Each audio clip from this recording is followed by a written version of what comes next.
भारत में बाघों की दहाड़ अब और बुलंद होगी, क्योंकि मध्य प्रदेश का माधव राष्ट्रीय उद्यान अब बन चुका है देश का 58वां बाघ अभयारण्य। मध्य प्रदेश के शिवपुरी जिले में स्थित माधव राष्ट्रीय उद्यान को राज्य सरकार ने मार्च 2025 में बाघ अभयारण्य के रूप में अधिसूचित कर दिया है। 7 मार्च 2025 को यह अधिसूचना भारतीय वन्यजीव संरक्षण अधिनियम 1972 के तहत जारी की गई। यह देश का 58वां टाइगर रिजर्व है और मध्य प्रदेश का 9वां बाघ अभयारण्य। इससे पहले नवंबर 2024 में छत्तीसगढ़ स्थित गुरु घासीदास तमोर पिंगला और दिसंबर 2024 में मध्य प्रदेश का रातापानी अभयारण्य क्रमशः 556 और 57 टाइगर रिजर्व घोषित किए जा चुके हैं। आज की वीडियो में हम बाघ अभयारण्य के विषय में संपूर्ण जानकारी लेंगे, जो यूपीएससी और अन्य प्रतियोगी परीक्षाओं के लिहाज से अत्यंत उपयोगी है। बाघ अभयारण्य से क्या अभिप्राय है? बाघ अभयारण्य वे संरक्षित क्षेत्र प्रोटेक्टेड एरियाज होते हैं जहां बाघों की प्राकृतिक आवास, सुरक्षा और प्रजनन हेतु विशेष प्रयास किए जाते हैं। यह क्षेत्र प्रोजेक्ट टाइगर के तहत विकसित किए जाते हैं। परियोजना बाघ प्रोजेक्ट टाइगर की शुरुआत 1 अप्रैल 1973 को की गई थी।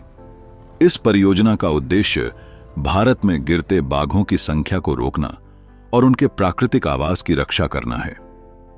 इस परियोजना की मॉनिटरिंग और कार्यान्वयन राष्ट्रीय बाघ संरक्षण प्राधिकरण NTCA द्वारा किया जाती है।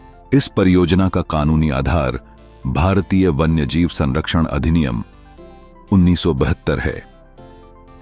धारा 38(5) के अंतर्गत बाघ संरक्षण के लिए टाइगर रिजर्व्स की अधिसूचना की जाती है। बाघों की घटती संख्या को देखते हुए भारत सरकार ने 1973 में प्रोजेक्ट टाइगर की शुरुआत की थी। इसके बाद से देश भर में बाघों के लिए संरक्षित क्षेत्रों की संख्या में वृद्धि हुई है। आज भारत में 3167 से अधिक बाघ हैं, जो पूरी दुनिया के बाघों की संख्या का लगभग 75% है। प्रत्येक बाघ अभयारण्य में 2 मुख्य क्षेत्र होते हैं। एक, कोर जोन, यह पूर्ण रूप से संरक्षित, मानवीय गतिविधियां प्रतिबंधित और बाघों का मुख्य आवास होता है। 2, बफर जोन, बफर क्षेत्र, यह कोर क्षेत्र के चारों ओर होता है। इसमें सतत विकास और समुदाय की भागीदारी की अनुमति होती है।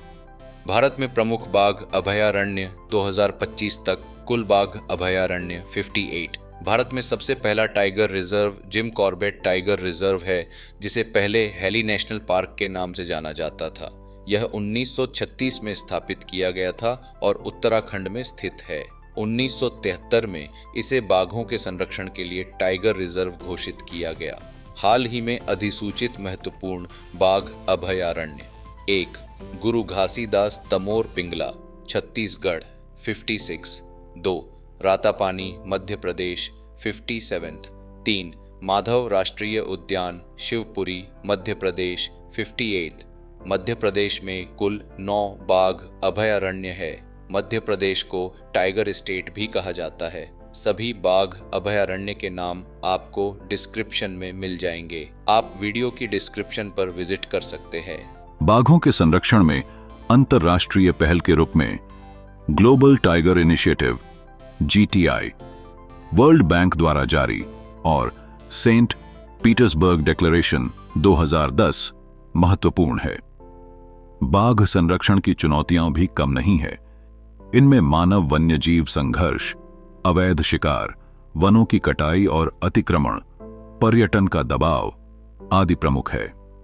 किंतु हर समस्या का हल होता है यदि स्थानीय समुदाय की भागीदारी, हाईटेक निगरानी, कैमरा ट्रैप, GPS, ड्रोन, पर्यावरणीय जागरूकता, वन्यजीव गलियारे, वाइल्ड लाइफ कॉरिडोर्स आदि पर ध्यान केंद्रित किया जाए तो लक्ष्य को प्राप्त करना आसान हो जाएगा।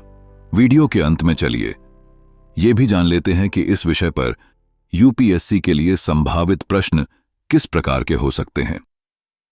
प्रीलिम्स के लिए बाघों की सर्वाधिक संख्या किस राज्य में है? कोर और बफर क्षेत्र क्या होते हैं? एनटीसीए की स्थापना कब हुई? मेंस के लिए GS3 discuss the role of Project Tiger in wildlife conservation in India. Critically analyse the challenges in tiger conservation in India. तो दोस्तों, ये थी पूरी जानकारी भारत के बाघ अभयारण्यों की, जिसे यूपीएससी दृष्टिकोण से समझना बेहद जरूरी है। अगर आपको यह वीडियो जानकारीपूर्ण लगी हो तो कृपया इसे लाइक और शेयर करें और चैनल को सब्सक्राइब करना न भूलें। नीचे कमेंट में बताइए कि आप किस टॉपिक पर अगला वीडियो देखना चाहते हैं। मिलते हैं अगले वीडियो में। तब तक पढ़ते रहिए, सीखते रहिए और प्रकृति को बचाते रहिए। धन्यवाद।